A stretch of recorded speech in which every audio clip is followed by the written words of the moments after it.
The world of big businesses is plentiful when it comes to providing us with the success stories of how something minute becomes an undeniable reality in the world. One such story is of a 12-year-old boy who turned all the impossible into possible, all due to his sheer determination and hard work. Interested to find out? Then keep watching. Hello guys, welcome to a brand new video on my channel. Today I bring you a story where you'll see how important it is to never quit and not give up. It will reiterate the fact that if you are alive and free, then there are countless opportunities for you out there. So let's get to the story of this 12-year-old dropout who made Hershey's into a billion-dollar empire. If we take a historical overview of all these old businesses with strong legacies still up and running today, we'll see a pattern. One thing is that they are successful, that's why they can survive in such a competitive world. The other one is their founders. Many people belong to a humble background, with their families struggling to make ends meet. But then comes the life story of Hershey's founder, Milton S Hershey, which showed no future prospects or hope for betterment. It all started back in the mid-19th century when Milton was born at the house of Henry in a small county in Pennsylvania. Henry's family never saw a good time, most of which was due to the things Henry was hooked to. For one, though, if you read the story from his perspective, he could be called a failed entrepreneur with an explorer mindset, when in fact he wasn't more than someone looking for a get-rich-quick scheme. All his ventures failed because he was never into businesses. All this time, he was trying to find a scheme that could make him rich quickly. He must have seen many people around. These are all talk and no work. My advice is to stay as far away from such a bunch as you can. They are of no good to anyone. I don't care about Henry's venture, but the fact that the entire time his family was struggling to just survive at the cost of his failed adventures. After moving around to different cities and counties, the brothers of Henry's wife, Fanny, realized after seeing the living condition of their sister's house that this man was a bluff. He was into nothing besides trying different schemes that might make him rich. So they forced Fanny to come back to the county. This was the same county where Milton joined his first school. Milton soon realized that education thing wasn't for him. So once he got the basics done, which included reading, writing, and basic arithmetic, he left. Though at the time Milton left school, it looked like his family was forever doomed. As Fanny was from a business family, she knew her son must have gotten her genetics for business, and he will do something. So instead of being disappointed in her son, she encouraged him and said that she believed in him, and he will do something great one day. Eventually, he found his first apprenticeship at a printing press, which he left within a few months and joined a candy shop named Royer's as an apprentice. This was the first step for Milton toward many big things to come. After spending a year at the candy shop, he knew that this was his thing. So he opened his first shop in the county by borrowing some money from his aunt. The business clicked, but then eventually failed due to the rise of the prices of sugar, which made his business unrealistic. The biggest reason for his business failure was his father, because while his business was already struggling due to the rising costs, he came with a partnership proposal, and as soon as Milton agreed, he once again went back to the experimentation, and in no time, they had to file for bankruptcy.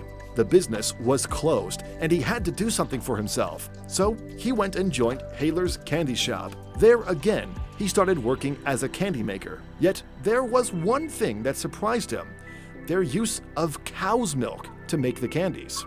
Mind you, those were the years when there was no such thing as preservatives. So it was a challenge to make candies that would taste good, will be cost efficient, as well as would have some substantial shelf life. And adding milk to the ingredients made it a perfect candy. Milton got the idea of trying a caramel milk candy, which was flawless and loved by everyone. Once again, he realized that there was some potential in the product he had just invested at Hayler's, so he asked his aunt to lend him some money so he can start from scratch again. Loving the caramel candy idea, his aunt lent him enough money to start again. Milton named it Lancaster Caramel Company. The business was going great initially, and the caramel candies sold out crazy, but in no time the pace went down, and now it was performing at an average pace. Adding fuel to the fire, the crooked father showed up out of nowhere once again and asked his son to invest in one of his ideas of honey drop candies. Much like all the previous ones, this wasn't different and failed. This left Milton hanging on the verge of losing business. However, at the advice of his aunt, he asked his snavelly uncle to lend him money. That they did, and so he was able to keep the business afloat. Well, you all know what afloat means when it comes to the business world. For those who don't know, it means that the business is barely surviving. So, in the desperation to make the situation better, Milton once again looked towards his uncle for help. They turned him down, saying, "You are no better than your father was." So, in all of Milton's pursuit to find a way out and do better, he visited a conference in Chicago, Illinois, where he met someone. A man whose product turned Milton's life.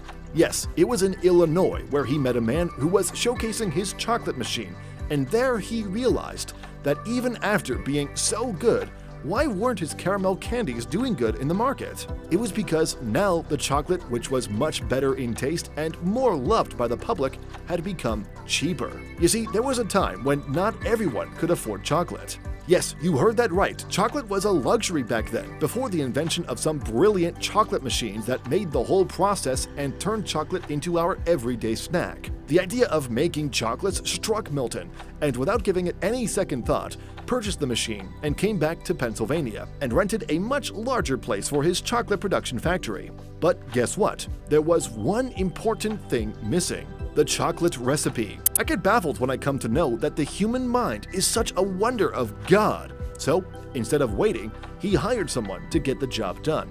Now, you must be asking, wait a minute, where did all this money come from?